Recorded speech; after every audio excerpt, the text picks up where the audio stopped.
Subscribe now and press the bell icon. Never miss an update. जय हिंद दोस्तों।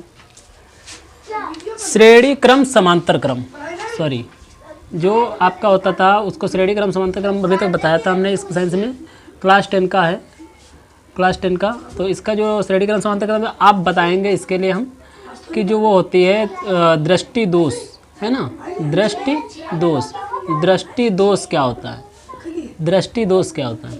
दृष्टि दोष दो भागों में होता है ना, दृष्टि दोष दो भागों में होता है। एक होता है निकट दृष्टि दोष, निकट दृष्टि दोष होता है, और दूसरा होता है दूर दृष्टि दोष है ना, दूर दृष्टि दोष।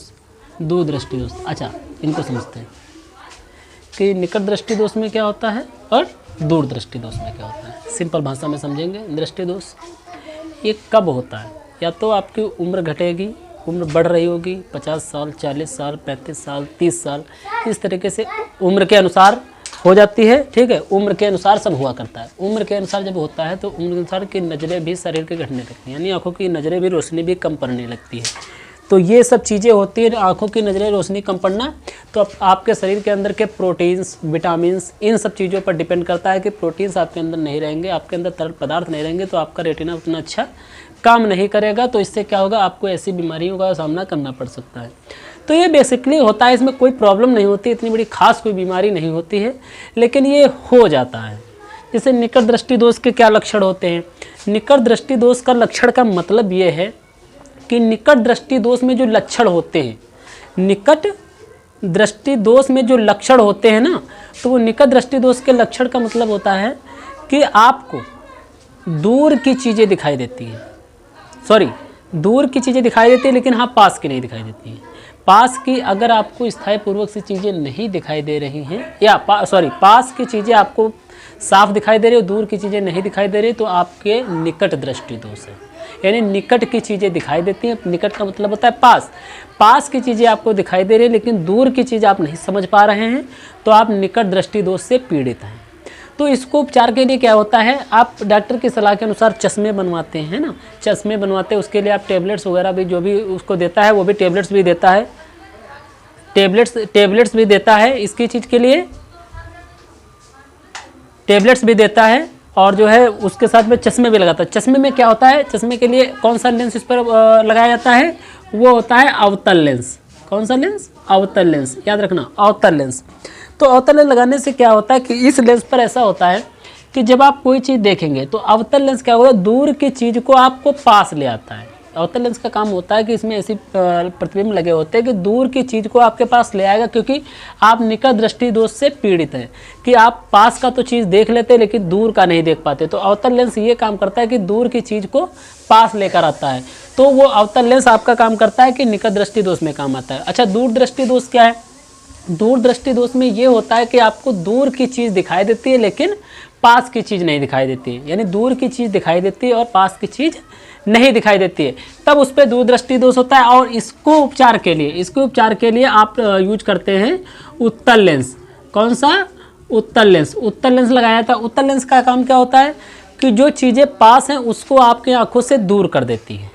जब आपकी आंखों से दूर कर देगी तो वो आपको चीज़ बिल्कुल सही दिखाई देगी। क्यों, क्योंकि आप दूर दृष्टि दोष से पीड़ित हैं, दूर दृष्टि दोष से पीड़ित है, तो उसके लिए उत्तल लेंस यूज करेंगे। और इसमें क्या होता है, एक सामान्य पुरुष की सामान्य मनुष्य जो होता है, सामान्य मनुष्य की 25 सेंटीमीटर होती है। यानी उसकी आईसाइट जो होती है 25 सेंटीमीटर दूरी होती है। 25 सेंटीमीटर दूर रखी कोई वस्तु को, या 25 सेंटीमीटर दूर रखी एक बुक को वो पढ़ सकता है। 25 सेंटीमीटर सामान्य पुरुष को, आप ज़्यादा दूर से भी पढ़ सकते हैं, लेकिन सामान्यतः अगर 25 सेंटीमीटर से पढ़ लेते हैं तो उसमें आपको कोई घबराने वाली बात नहीं है, आप पूर्ण स्वस्थ है। यानी पूर्ण तरीके से आप क्या होंगे, स्वस्थ माने जाएंगे, क्योंकि 25 सेंटीमीटर नॉर्मली होता है कि इतना होना है। अच्छा, तो ये सब चीज़ें होती हैं। तो ये दृष्टि दोष, निकट दृष्टि दोष, दूर दृष्टि दोष, और इसमें भी एक आता है दर्शन कोण। क्या आता है, दर्शन कोण। दर्शन कोण, ये दर्शन कोण क्या है, दर्शन कोण क्या है, दर्शन कोण क्या है। तो दर्शन कोण क्या होता है, सामान्य भाषा में समझेंगे आप लोग, सामान्य डिसिप्लिन में समझेंगे, जो आपको वहाँ पे परिभाषित करना है कि जो चीज़ हम देखते हैं उसका प्रतिबिंब जो हमारे आँख पर बनता है उसी को दर्शन कोण कहते हैं। यानी किसी वस्तु का प्रतिबिंब बनना, हमारे रेटिना पर जो प्रतिबिंब बनता है उसी को हम क्या कहेंगे, दर्शन कोण कहेंगे।